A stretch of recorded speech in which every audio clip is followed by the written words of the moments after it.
County is quickly becoming the epicenter of Georgia's political scene. Democrats stumped for votes in Cobb County more than 24 hours after President Trump's visit. Atlanta News First Willie Danley is live near Jim Miller Park in Marietta, speaking with Democrats on their approach to trying to win big in November. Willie?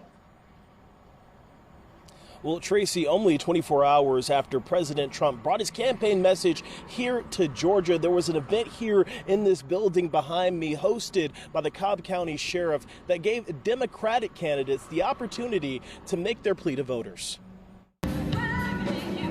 Democrats in Cobb County trying to secure a foothold on voters in November.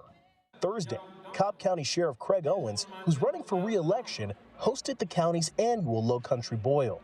Democratic candidates for several statewide offices attended, encouraging voters to participate in the upcoming election. Regardless whether you vote Democrat or Republican, get out and vote in November. That's the main thing. I don't care which way you go.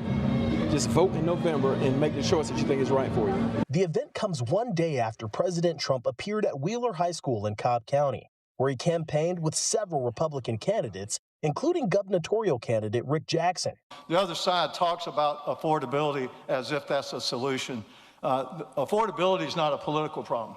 Affordability is a business problem. It requires business solutions, just like this man's been doing all his life. Democratic nominee for governor Keisha Lance Bottoms was at Thursday's event, firing back on Jackson's comments. Trump has said, and Rick Jackson has essentially said, that affordability is some made-up word from Democrats.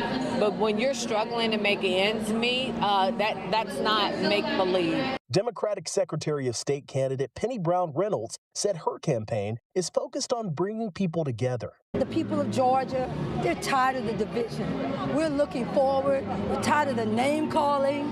We just want to be in a situation where people can put food on their table, get good health care. Reynolds' Republican opponent Tim Fleming was endorsed by President Trump the very same night.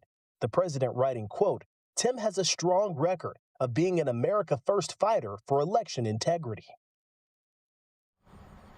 Late this evening, we did reach out to both the Republican candidates for Cobb County Sheriff and Secretary of State, but due to the time that we reached out, we've not yet heard back. But you can head over to our website to find out more information about them.